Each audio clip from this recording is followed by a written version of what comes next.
Oi, tudo bem com você? Meu nome é Lucas, eu sou pastor e você está no canal Você Mais Crente, um canal de devocionais e pregações para edificar a sua vida, a sua família e te abençoar. Hoje eu gostaria um pouquinho de conversar com você sobre evangelizando a família. Fato é, um dos assuntos mais comentados entre as pessoas que creem em Jesus, entre as pessoas cristãs, é sobre a evangelização, sobre como apresentar e desenvolver e discipular a fé nas pessoas que ouvem acerca da mensagem de salvação de Jesus Cristo.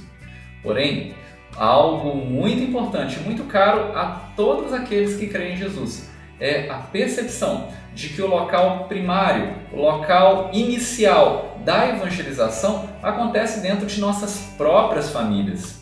Fato é, apesar da família ser um dos locais onde nós mais passamos tempo, a família é também notadamente um dos locais mais difíceis da evangelização. E é sobre isso que eu gostaria de conversar um pouquinho com você neste momento, te convidando para ler um texto bíblico que se encontra em Atos dos Apóstolos, capítulo 12, versos de 9 a 12, que diz assim: Então, saindo Pedro, o seguia, não sabendo que era real o que estava sendo feito pelo anjo. Ele pensava que era uma visão. Depois de terem passado a primeira e a segunda sentinela, chegaram ao portão de ferro que dava para a cidade, o qual se abriu automaticamente, e saindo, enveredaram por uma rua. E logo adiante o anjo se afastou dele. Então Pedro, caindo em si, disse: Agora sei que de fato o Senhor enviou o seu anjo e me livrou da mão de Herodes e de toda a expectativa do povo judeu. Ao se dar conta disso, Pedro resolveu ir à casa de Maria, mãe de João, também chamado Marcos, onde muitas pessoas estavam congregadas e oravam.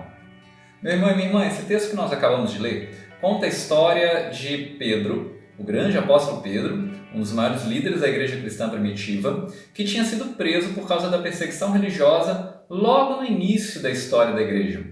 Porém, de forma sobrenatural, de forma espetacular, o milagre acontece. O apóstolo Pedro acha que ele está sonhando, que as portas da prisão estão abrindo automaticamente, como se fosse a porta de um shopping, dessas portas que você chega na porta e ela se abre automaticamente.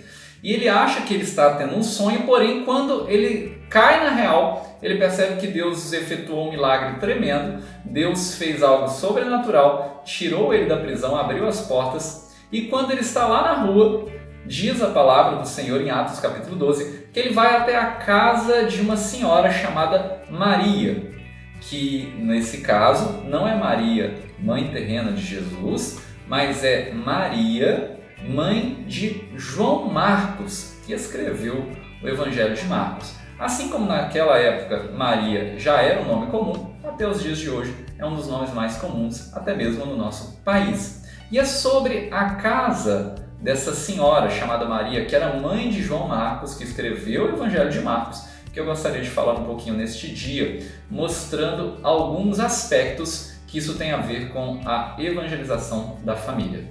Nós poderíamos enfatizar, num dia como hoje, acerca do milagre, do poder da oração. Esse texto tem tudo a ver com isso.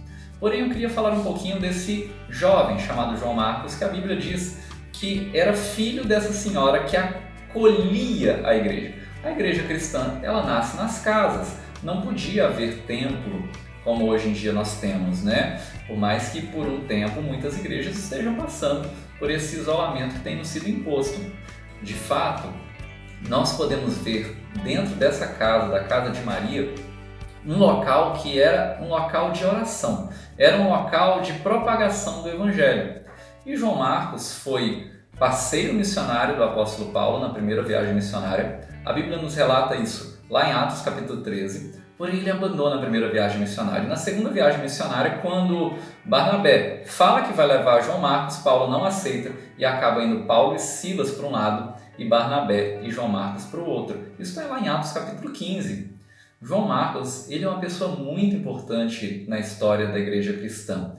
O apóstolo Paulo, que certa feita não queria mais andar com João Marcos porque ele tinha abandonado na primeira viagem missionária, lá na frente nas cartas acaba pedindo que o João Marcos vá até ele. O evangelho mais antigo escrito é o evangelho que a gente chama de Marcos, que foi escrito por esse jovem. Porém, eu gostaria de falar sobre a casa daquele jovem. A mãe dele era uma mãe piedosa, uma mãe temente a Deus, uma mãe que abria seu lar para a evangelização.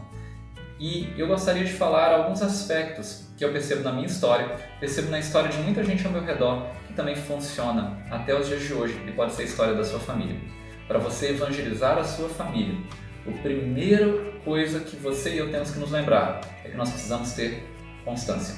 Não adianta um dia a cada semana ou uma vez a cada mês falar que sua família tem que ir à igreja, ou sua família tem que participar de uma célula, ou que sua família vai fazer uma oração na hora do almoço, ou que sua família vai fazer um culto doméstico, um tempo devocional, ler um livro devocional, fazer uma oração junto, cantar um louvor junto. Se isso acontece uma vez por mês, é igual alguém que sai para fazer uma caminhada de 10 em 10 anos, alguém que joga bola de 2 em 2 anos. Isso não vai fazer seu físico ficar bom. Da mesma forma, uma família que é evangelizada é uma família que tem constância, que todo dia ora para comer, que todo dia ora para dormir, que todo dia faz um tempo junto de comunhão com Deus através da leitura bíblica, do cântico, da oração. Isso acontece desde os mais pequenininhos até os mais velhos. E quem faz isso com constância colhe frutos abençoados na sua família. Esse é o primeiro princípio. Mas o segundo princípio que nós também temos é o princípio da intencionalidade. Ou seja, você faz isso de propósito, você deixa claro para o seu filho, para o seu neto, para o seu sobrinho, você deixa claro que você está fazendo isso porque você quer que aquela pessoa tenha uma experiência com Deus. Não basta fazer sem falar. Muita gente fala assim, né? Os meus exemplos servirão apenas. E, de fato, os seus exemplos são essenciais, eu já vou chegar neles. Mas antes de apenas nós fazermos, nós precisamos deixar claros para os nossos filhos, nós precisamos deixar claro para as pessoas que nós somos responsáveis de que a gente quer que eles sejam cristãos, homens e mulheres de Deus no futuro. Essa intencionalidade, esse propósito claro, ajuda também que a sua família fique na presença de Deus. E o último tem a ver com a coerência, que tem tudo a ver com exemplo. Não adianta você falar uma coisa e viver outra. Não adianta falar para alguém que está perto de você na sua família: faça o que eu falo, mas não faça o que eu faço. Você tem que falar e viver. Mesmo em meio às nossas incoerências e dificuldades, você precisa viver uma vida o mais coerente possível. Se você tiver isso, constância, intencionalidade e coerência, através do seu exemplo, eu tenho certeza que sua família vai ser evangelizada. Gostou desse conteúdo? Se inscreva no canal, curta esse vídeo e mande para uma família que também quer ser mais abençoada. Deus te abençoe. Fique com Deus. Tchau.